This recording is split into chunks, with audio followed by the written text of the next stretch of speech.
বং দর্পণ, বিনোদন সবার জন্য।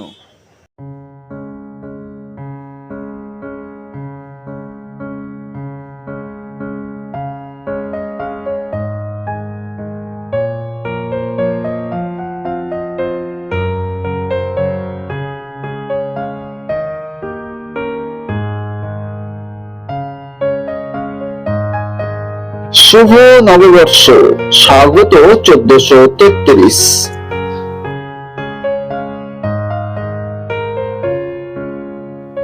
Indian society for art and aesthetics এর উদ্যোগে ডক্টর সুবিমলেন্দু বিকাশ সিনহার একক প্রদর্শনী ভার্স অফ লাইনের উদ্বোধন হলো 9 এপ্রিল 2026 চারুবাসনার সুনয়নী চিত্রশালায়।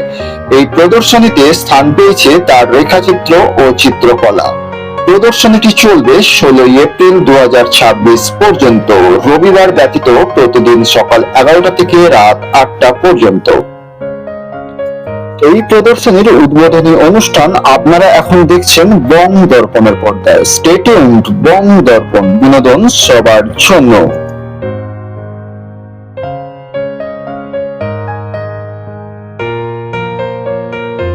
অধ্যাপক সুবিমলেন্দু বিকাশ সিনহা উচ্চশিক্ষার ক্ষেত্রে শিল্প ও গবেষণার পাশাপাশি সমালোচনামূলক চিন্তাধারা এবং উদ্ভাবনী দক্ষতায় তার অসামান্য অবদানের জন্য সুপরিচিত। চিত্রকলা ক্ষেত্রে তার নিজস্ব অনন্য প্রকাশভঙ্গির জন্য তিনি সমাদৃত। তার ছবির প্রধান বৈশিষ্ট্য হল বলিষ্ঠ রেখা ও প্রাণবন্ত রঙের ব্যবহার। তীক্ষ্ণ ও পুরু স্বতঃস্ফূর্ত রেখার বুননে তার আঁকা নগ্ন নারীচিত্রগুলো এমন এক কাব্যিক আবেগ ও ছন্দময়তা সৃষ্টি করে যা নগ্নতার নিছক উপস্থাপনাকে ছাপিয়ে এক ভিন্নতর মাত্রায় উন্নীত হয়। তার ছবির রেখাগুলি সরল এবং শক্তিশালী, যা স্বাধীনভাবে তার আবেগ ও অনুভূতি প্রকাশে সক্ষম।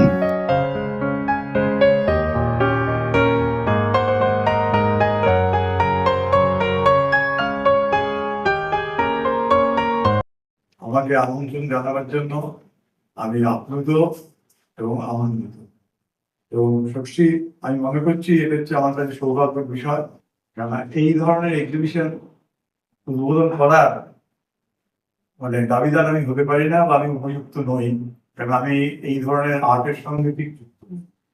কিন্তু ফটোগ্রাফিক আর্টের সঙ্গে প্রায় 7 বছরের কাছাকাছি যুক্ত, যেখানে আর্টেরও বেশি আসল ভাবধারা বা মূল তত্ত্ব একই হতে পারে। সেই জন্য ওনার অনুরোধ আমি ফেলতে পারি। সেই জন্য উনি যখন আমার বলেছেন, আমি বলেছিলাম আপনার এক্সিবিশন আমি কি ওপেন করবো, আপনার তো অনেক ভালো ভালো লোক আছে, আছে, আর যে সেন্টারে করছেন সেখানে মশাই আছে। ওই জন্য আমি তো যাই হোক, তো আমাকে রেখেছে, আমি আনন্দিত। এবং আমার ইন্ডিয়ান আর্ট সোসাইটি যারা নামটা বললেন,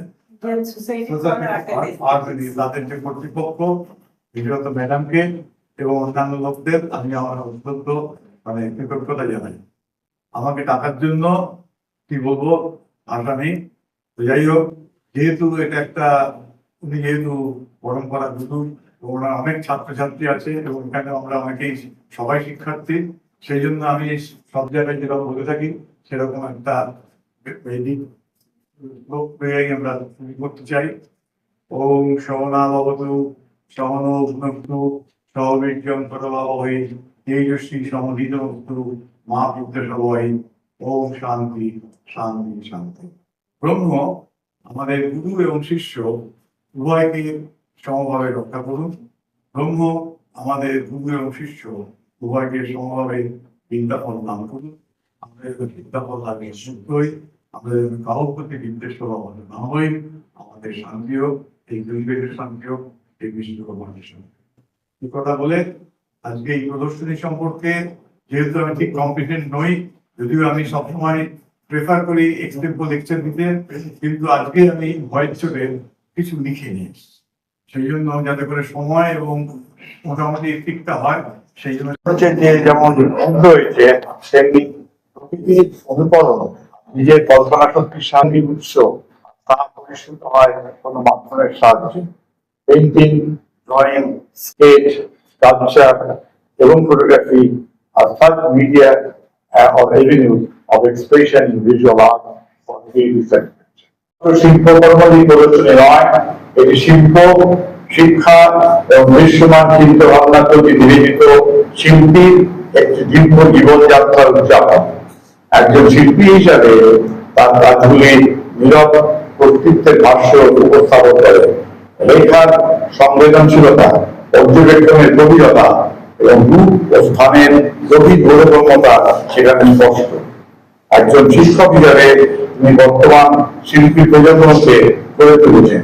শৃঙ্খলা, কৌতূহল এবং দৃশ্য প্রকাশের মৌলিক বিষয়গুলির প্রতি শ্রদ্ধা জাগিয়ে তুলেছেন। শিল্প তার গভীরতার অর্থে নান্দনিকতার একটি অনুসন্ধান, সৌন্দর্য, সাদৃশ্য, অনুপাত এবং মানসিক অনুরমণের অধ্যয়ন। ধ্রুপদী দার্শনিক অ্যারিস্টটল শিল্পকে মিমেসিস হিসাবে বর্ণনা করেছিলেন। কেবল অনুকরণ নয়, বরং বাস্তবতার পুনর্নির্মাণ, যা এর অপরিহার্য সত্যগুলি প্রকাশ করে। এই আলোকে ডক্টর সিনহার কাজগুলির সরল উপস্থাপনার স্তর থেকে এগিয়ে যায়। তারা ব্যাখ্যা করে, পরিমার্জন করে এবং অভিজ্ঞতাকে উন্নত করে, যা আমাদের কেবল চেহারাতেই নয়, বরং কাঠামো, ছন্দ এবং অনুভূতিতে সৌন্দর্য উপলব্ধি করতে শেখায়।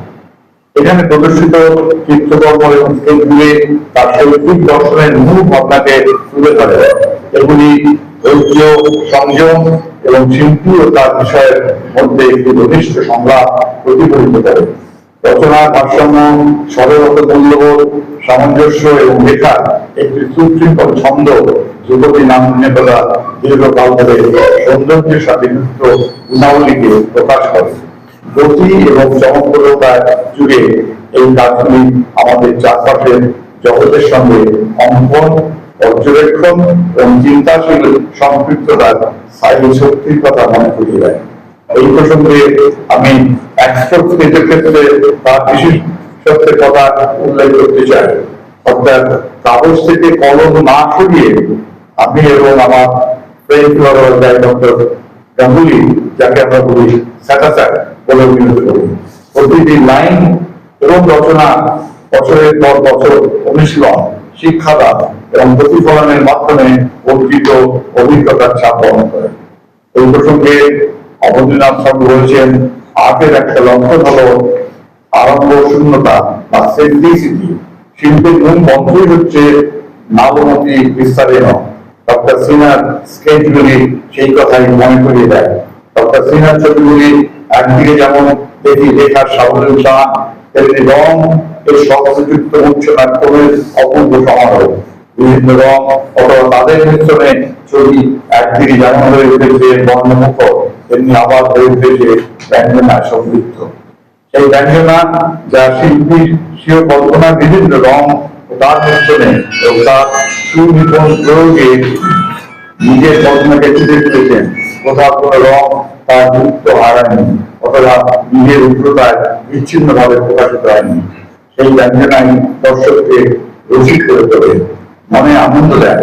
তাই ছবিগুলি বারবার দেখতে ইচ্ছা করে। ছবিগুলিতে সাবলীল লেখা, তার ভঙ্গি যেমন সুন্দরিত, তেমনি সুপরিকল্পিত। তার সুনিপুণ মিশ্রণের প্রয়োগে যে অপূর্ব ক্রমের সৃষ্টি হয়েছে তা প্রকাশে অনবদ্য। অবনীনাথের কথায়, ছবি আনা হয় তুলির রঙে নয়, শিল্পীর মনের রঙে। ছবিগুলি তাই ডক্টর সিনহার অসাধারণ শিল্প মনস্কতার পরিচয়। অ্যারিস্টটলের মতে শিল্প হল শিল্পীর আদর্শ রূপ, শুধুমাত্র প্রকৃতির প্রকৃত চিত্র নয়, নিয়তিকৃত নিয়মাবলীতা। তিনি আরো বিশ্বাস করতেন যে শিল্প ক্যাটাবেসিসকে জাগিয়ে তোলে।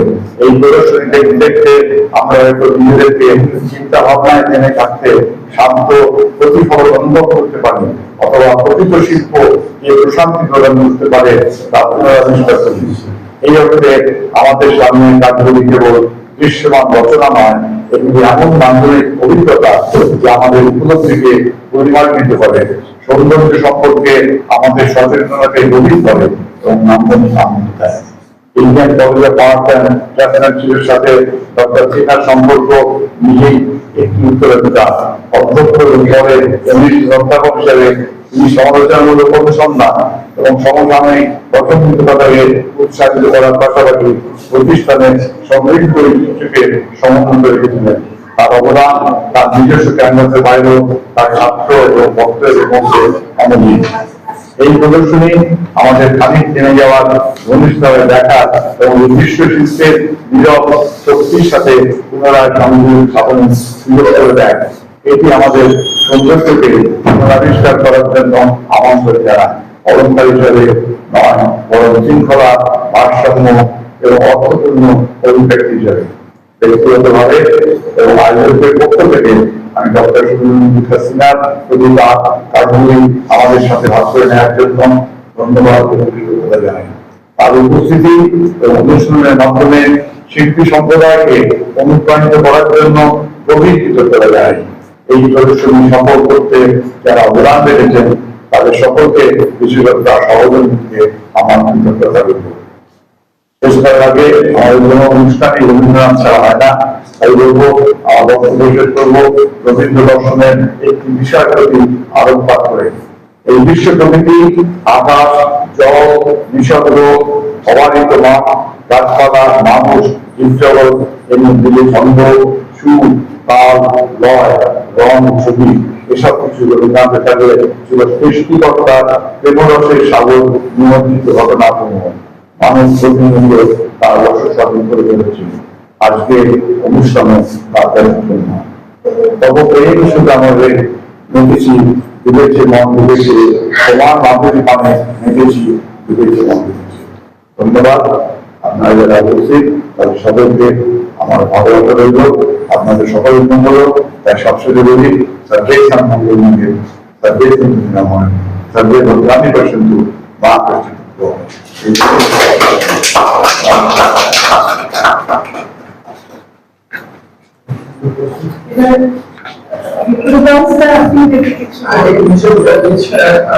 যখন তিনি ধরেন আবার কলমও ধরেন, এরকম ধরনের একজন শিল্পী মেধাকেও পুষ্ট করেন, আবার আমাদের শিল্প চেতনাকেও ঋদ্ধ করেন, সেরকম শিল্পী হচ্ছেন এটা খুব গুণমুগ্ধ।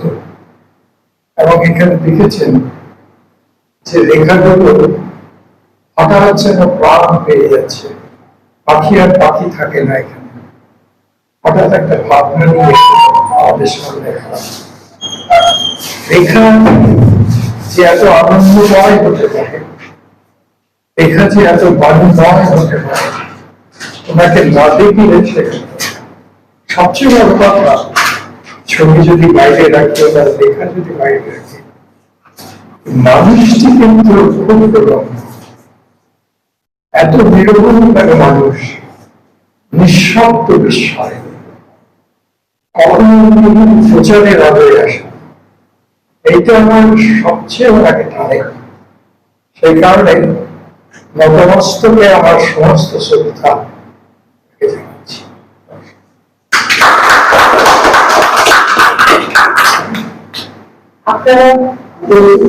আমি কিছু বলবো না, আমি স্যারের কাছে একটু শুনতে চাই। আমরা ছবি আঁকি, তার সব কথাকে ব্যবহারিক জীবনে আমরা বলতে পারি।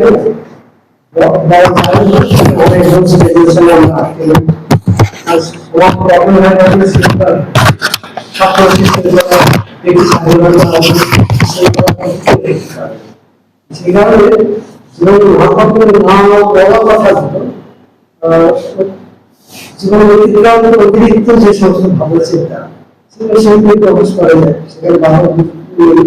সেটা সামাজিক সেবা সেইভাবে আমাদের লিপ্ত ভাবনা করে ছবি প্রকাশ করি। কিন্তু আমরা তো ভাবি যে আমার ছবি আছে সবাই দেখো, প্রত্যেক শিল্পীর ভাবনা, কিন্তু সমাজের সবাইকে এখন রবীন্দ্রনাথের ছবির সম্বন্ধে প্রায় সবাইকে সংসদ প্রকাশ করতে দিই, আমি বুঝবো এই যে না বোঝার বিরক্তিটা কেন থেকে গেল। ছবিতে কখন এসছে, আজ থেকে প্রায় 40,000 বছর বা তার আগে থেকে 40,000 বছর আগে পাচ্ছি, তার গল্প শুরু। আর শিল্প ভাবনার ভিত্তি ছিল সাধারণ অবস্থা। তাহলে এত সংস্কৃতি এত কালের যে ডেভেলপমেন্ট, যে জীবিকা আছে, যে চেতনার আছে, সেখানে কিন্তু নেই। আসলে দূরত্বের প্যারাগ্রাফ হচ্ছে এই কারণে মনে হয়েছে জীবন পরিবেশ সমাজ জীবন ব্যবহারিক জীবন চলছে, ব্যবহারিক জীবন বলতে আর শিল্প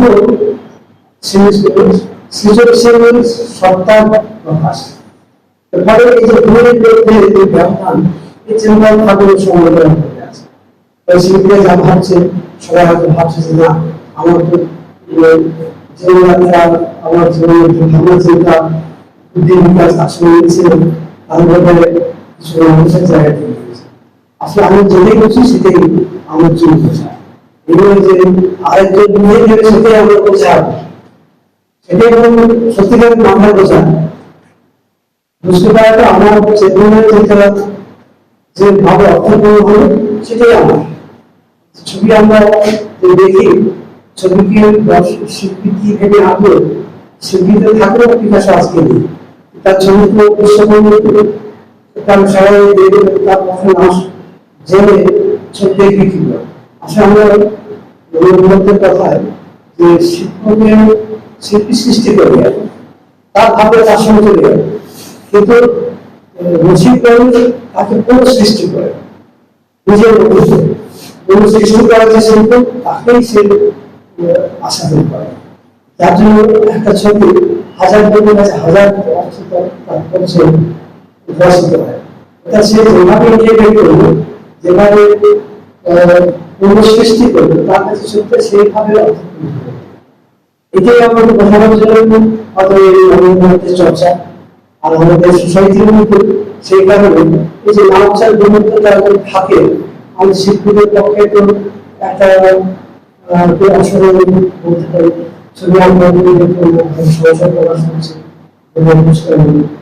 তারা যেটা সঠিক বোঝা, তারপরে বোঝানোটা ছিল ঠিক, সেইটা বোঝানোর জন্যই হয়তো কনফিডেন্স দেওয়ার জন্য সোসাইটি, আর সেই সোসাইটিটা সবার জন্য সবার জন্য এই শিল্প ব্যবস্থা জানানোর জন্য শিল্প সবার মধ্যেই আছে। বাইরের বস্তু যে বাইরে থেকে কিছু চলে গেল, তারপরে বেদান্ত ধর্মের সমস্ত পুরো চৈতন্য আমাদের মধ্যে আছে, কিন্তু সময় সময় সঙ্গে তাতে তারপরে একটা লেকচার শুনে বাইরে থেকে জানার সময় মানে ওই আমার হলে তাতে আমি নিজেকে দেখতে পাচ্ছি, যতটুকু অবসর হলে ততটুকু আমি নিজেকে অর্থাৎ পুরো চৈতন্য সবার মধ্যে আছে। আর ছবি আমরা একজন ছবি একজন করছে, এক যুগের ছবি এক দেশের ছবি অন্য দেশের লোকে করছে, তার যোগসূত্র সব থেকে বড় ভারতবর্ষ তার তত্ত্ব দিয়েছে। এটা কিন্তু পৃথিবীর অন্য দেশ এই জায়গায় পৌঁছতে পারে, অন্য দেশ আফ্রিকা। ভারতবর্ষের দেশে বলছে যে মনে আছে আনন্দ অর্থাৎ দর্শ আনন্দ সমাপ্ত, অর্থাৎ দর্শন হচ্ছে দেশ এবং সৃষ্টি হচ্ছে। আর সেই অজানা শিল্পটা মানুষের কাছে গিয়েও তার মনে তার রসের সঞ্চার করছে। ছবিতে চলের মধ্যে রস নেই, শাস্ত্রের মধ্যে রস আছে, রসিকের মধ্যে শিল্পের আছে রসিকের মধ্যে, অর্থাৎ তার নিজের রস জীবিত হচ্ছে। ছবিটা একটা সেচনের সেই কারণে বিভিন্ন স্থান কাল ভিত্তিক তফাতেও ছবিতে তৈরি করতে হয়। আমরা সেই কাজই করছি। আর আমার ছবি করতে হয় ছবিতে আমি লেখার কথা বেশি, কারণ ধীরে ধীরে বুদ্ধি বিচার ভাবনা চিন্তা সবটা একটা পরিবর্তন পরিশীলন হতে থাকে। তার মধ্যে আমার মধ্যে এখন যেটা কাজ করছে, আমি দেখছি আমার ভাবনার সঙ্গে শাস্ত্রের খুব গভীর্য, কারণ শাস্ত্রে যারা লিখেছে তারা তো বিশাল বেশি মহর্ষি মানুষ, বহু চর্চা বহু চিন্তা ভাবনার মাধ্যমে তারা সিদ্ধান্ত নিয়েছে। সেখানে রেখাকে কেন প্রাধান্য আমি দিচ্ছি, আর তার শপথ মনীষাকে বলিয়েছে। মনীষা বলেছে যে একটা মহর্ষি মানুষ, মানে মনুষ্য মানুষ ছবিতে দেখা রেখা আর যারা ওয়াইজ ব্রেন তারা ছবিতে তৈরি। আর মেয়েরা দেখে সাজ পোশাক ডেকোরেশন, আর সাধারণ মানুষ দেখে বিভিন্ন মানুষের রুচি যে তারা দেখেছে বিশ্লেষণ করে সমস্ত মানুষের বিশ্লেষণ করে দিয়েছে তার যথার্থ রয়েছে। তাই এখানে যদি ছবি তুলে দিতে হয় তাহলে সব ছবি ধ্যান দিয়ে যায়। আমাদের সঙ্গীত যদি ওটাকে বের করি আমার সমস্ত বৈশিষ্ট্য চরিত্র সব চলে যাবে। এটা নতুন করে মানুষের ধরা বোঝা যাবে না, কারণ ভেতরে যে স্ট্রাকচারটা ওই ধরে রেখেছে, তার বাইরে গাও ভালোবাসা গান বলিয়ান নানান ভাবে সমস্ত খেলা চলছে, কিন্তু ওই স্ট্রাকচারটা সেগুলো ছবির নৈতিক গঠনটা সবথেকে বড়। আমরা যেখানে লেখা নেই সেখানে কিন্তু লেখা কল্পনা করে ছবিকে দেখি। অনেক কথা বলা লাগে লেখার প্রাধান্য দেয় আমার সপক্ষে যুক্তি কি বা শাস্ত্রকারও কি দেখেছে সেগুলো ছবি একটু উল্লেখ করে। ওনার এই ছবিটা যখন আমি দেখি আমাকে খুব চোখটা টানে। আর ওরা মেয়েছেন কি আমরা ইংরেজিতে বলি না this really cats and dogs. এই যে ছাতাটা পড়েছে, বৃষ্টি পড়ছে, বৃষ্টিটা পড়ছে, তো ক্যাট আর ডগ দুজনের পাশাপাশি দুজনের ধর্ম তো আলাদা, দুজন দুজনকে দেখলে তারা করে। যার জন্য ইংরেজিতে যখন আমরা বলি this really cats and dogs মানে প্রচন্ড বিস্মৃতি হচ্ছে। অর্থাৎ স্পিডটা কথা যে বিড়ালকে দেখলে কুকুর তাড়া হয়, সেই রকম বেগে বিদ্যুৎ বেগে বৃষ্টি করছে। তো ওনার একজন বলছিলেন, ওনার সঙ্গে কথা হচ্ছিল যে আমরা সবাই ছবি আঁকি ভাবনা কথা বলছি। উনি যেটা রবীন্দ্রনাথ ঠাকুরের কথা দিয়ে বলছেন আমরা রং দিয়ে ছবি আঁকি না, মনের রং দিয়ে ছবি আঁকি, এই ভাবনা। আমি দিল্লিতে দেখেছিলাম একটা ছবি, একজন ইন্ডিয়ান ছবি, আমার পরিচিত একজন শিল্পী একজন আমেরিকান এলো, এসে ছবিটার অর্ধেকটা কিনলো, বলে যে আমার অতটা পয়সা নেই, আমি অর্ধেকটা কিনছি, মানে হচ্ছে অর্ধেকটা আইডিয়া কিনছে। এখন ওই যে আইডিয়াটা কি মূল্য ঠিকই আমাকে তখন আলোচনা প্রসঙ্গে হচ্ছিল, যদি তো গোটা ছবিটাই কিনলো কিন্তু অর্ধেক পয়সা দিয়ে ছবিটাই কিনে নিল। অর্থাৎ আইডিয়া কিন্তু সব। তুমি যেটা বলছিলেন যে রৈখিক গঠন, রেখাটা যখনই মুছে যায় ঠিক তখনই কিন্তু আর ছবিতে কিছু থাকে না। রেখাটাই আমাদের মেরুদণ্ড, কঙ্কালটা। সেই জন্য তুমি কেন রেখাকে প্রাধান্য দেন, কেন তুমি ধরেন যে ছবির সঙ্গে আমাদের যে দূরত্বটা আছে আমরা বুঝতে পারি না। এখন বলার পর আমাদের বুঝতে পারছে যে এরকম ভাবে একটা জিনিস আমি দেখতে পাচ্ছি, এটা হচ্ছে ইকোসিস্টেমের একটা অংশ রয়েছে। বেশি ইকোসিস্টেমটা হচ্ছে কেউ ওকে তাড়া করে, কিন্তু যখন দেখা যাচ্ছে দুজনেই বিপদে যাচ্ছে তখন এক জায়গায় থাকে। হ্যাঁ, এই বলছিলেন স্যার যে বলছিলেন যে আপনারা যে কে কেমন ভাবে দেখবেন সেটা দৃষ্টির দশটার উপর নির্ভর করে। হ্যাঁ, যে আপনি এইভাবে দেখছেন, আমি ওইটাই দেখছি। হ্যাঁ, বৃষ্টি অনেক পড়ছে তখন যে মীনাক্ষীরা এইভাবে দেখাচ্ছে যে বনে গাছগুলো দাঁড়িয়ে আছে, যখন ঝড় উঠেছে সবাই সবার গায়ে তখন জড়াজড়ি করছে, আমরা আমার একটা রক্ষা করা, আমরা একসাথে থাকি। আমি শিখছি, খুব ভালো বলেছেন।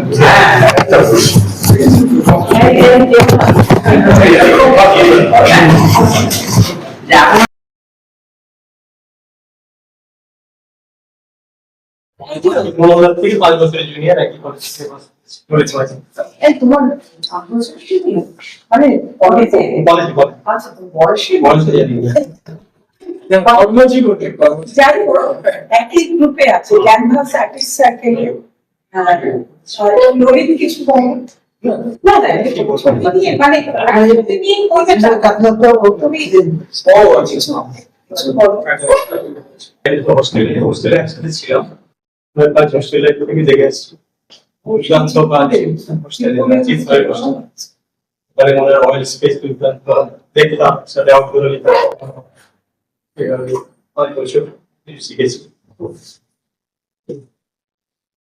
আচ্ছা, ঘোড়ার সনদ জীবিকা সত্যি করে কি করে সেটা ভালো কথা না। এখন অনেক শিল্পীরা এবং বিভিন্ন চারুকলা যেখানে যত শিল্পীরা আছেন তাদের কাছে চিঠি পৌঁছে দেন সবার কাছে।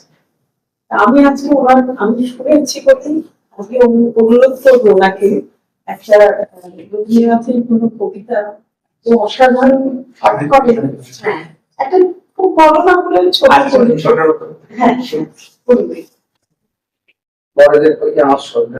আপনি ঠিক সেটা হচ্ছে কবিগুরু রবীন্দ্রনাথ।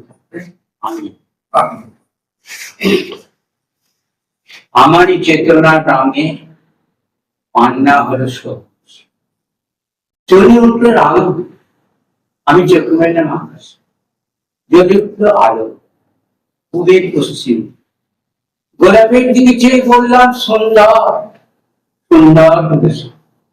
তুমি বলবে যে তত্ত্ব কথায় কবি বাড়ি নয়, আমি বলবে সত্যতাই এ কাব্যই আমার অহংকার। মানুষের অহংকার ঘটে বিশ্বকর্মার বিশ্বাসে। তত্ত্বজ্ঞানী জপ করছে নিঃশ্বাসে প্রশ্বাসে, না পান্না, না ঝুনি, না আলো, না গোলাপ, না আমি, না তুমি। ওদিকে অসীম তিনি স্বয়ং করছেন সাধনা মানুষের সীমানায়। সেই আমি গহনে আলো আধারে ঘটলো সঙ্গম, দেখা দিল রূপ জেগে উঠলো রস, না কখন ফুটে উঠে উঠল মায়ার মন্ত্রে রেখায় রঙে লুকে লুকে। এটি বলল না তত্ত্ব আমার মন হয়েছে পুলকিত। বিশ্ব আমি রচনার আসরে হাতে নিয়ে তুলি, পাত্রে নিয়ে রং। পণ্ডিত বলছেন গুরুচন্দ্রটা নিষ্ঠুর চতুর হাসিতার, মৃত্যু দূতের মতো ঘুরি মেরে আসতেছে পৃথিবীর পাঁচনের কাছে। একদিন দেবে চরণ টান সাগরে পর্বতে, মতলোকের মহাকালের নতুন পাতা জুড়ে নামবে একটা শূন্য, গিরে ফেলবে দিন রাতের জমা। মানুষের কীর্তি হারাবে অমরতার ভান, তার ইতিহাসে রেখে দেবে অনন্ত রাত্রের কালি। মানুষের যাওয়ার দিনের যোগ বিশ্ব থেকে ডিকি নেবে রং, মানুষের যাওয়ার দিনের মন বিশ্ব থেকে ছিনিয়ে নেবে রং।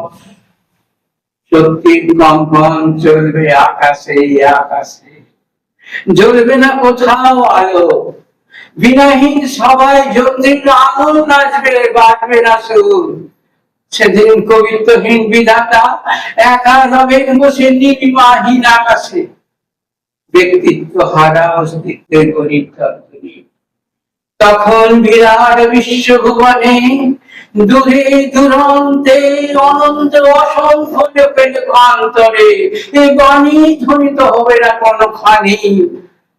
তুমি সুন্দর, আমি ভালোবাসি। বিধাতাকে আবার বসবে সাধনা করতে, যুগ যুগান্তর ধরে প্রলয় সন্ধ্যায় জপ করবেন। কথা কম, কথা কম, বলবেন বলো তুমি সুন্দর, বলবেন বলো আমি ভালোবাসি। রবীন্দ্রনাথ থেকে এই দিনে বেরোচ্ছে। রবীন্দ্রনাথ আর আইনস্টাইনের যে তর্ক হয়েছিল ঠিক এই নিয়ে। রবীন্দ্রনাথ বলছেন যে এই যে ফুলটা সুন্দর কি জন্য, আইনস্টাইন বলছেন এটা যদি আমি না থাকতাম তাহলে খুব সুন্দর হতো। আমি আছি বলেই ইয়ে সুন্দর। আবার আইনস্টাইন বলছেন আপনি না থাকলেও এটা সুন্দর ছিল, তাকে বুঝবে। এই আমিটা এত বড় আমি কথা আইনস্টাইন আর ইয়ে আপনারা যারা পড়েছেন অসাধারণ। সেটা উনি আবার স্মরণ করালেন আপনারা সবাই। বলার জন্য এসেছিলাম কিন্তু সেটা তো খুব বড়। আমি রবীন্দ্রনাথ ঠাকুরের বিরচিত কবিতা যখন কবিগুরু রবীন্দ্রনাথ ঠাকুরের বিরচিত কবিতা বর্ণপূর্ণের সঙ্গে পূর্ণ জাহ্নবীর তীরে সন্ধ্যা সবিতার বন্দনায় আছি রত বর্ণ নাম অধীরথ সুত পুত্র রাধা গর্ভজাত। সেই আমি কহিতেছি এগো তুমি মাসুন, তোর জীবনের প্রথম প্রভাতে পরিচয় করাইছি তোরে বিশ্ব সাথে, সেই আমি আসিয়াছি ছাড়ি সর্বরাজ, তোরে দিতে আপনার পরিচয় আজ।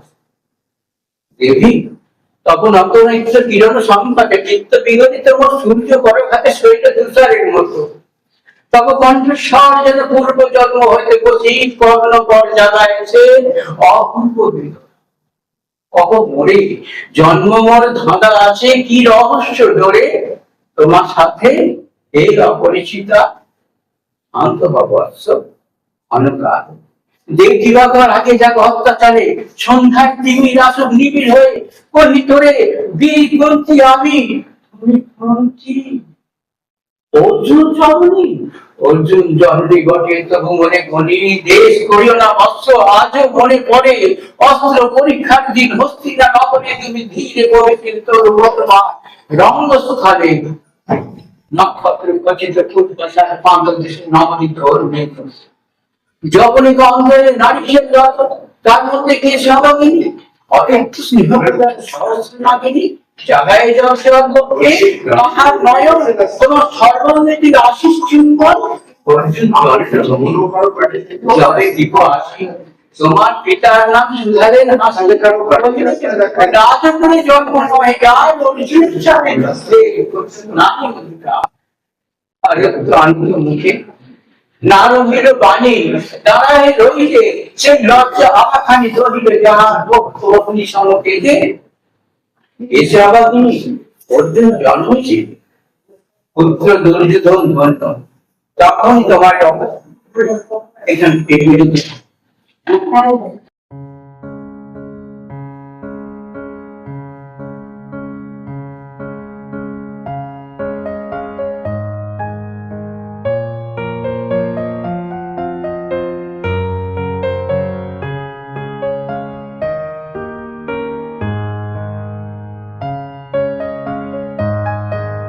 ডক্টর সুবিমলেন্দু বিকাশ সিনহা একজন বিশিষ্ট গবেষক এবং অধ্যাপক। পশ্চিমবঙ্গের রসুলপুর নদীর তীরে তার জন্ম ও বেড়ে ওঠা। আজ পর্যন্ত তিনি শিল্প ও নন্দনতত্ত্বের উপর 7টি বই প্রকাশ করেছেন এবং 7,500-এরও বেশি শিল্পকর্ম তৈরি করেছেন।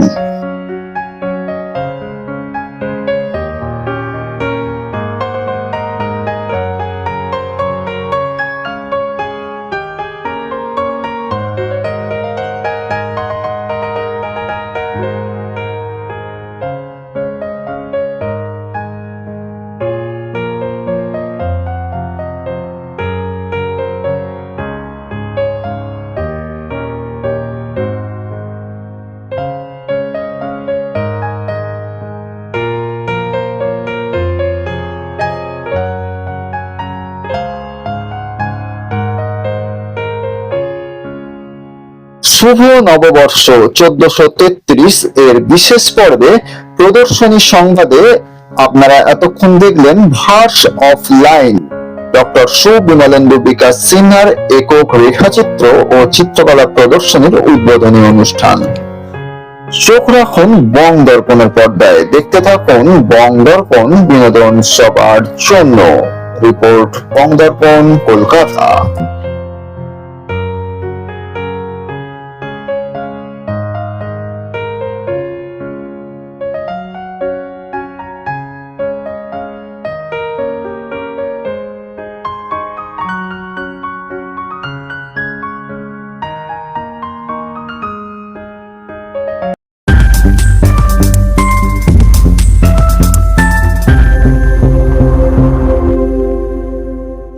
বং দর্পণ, বিনোদন সবার জন্য।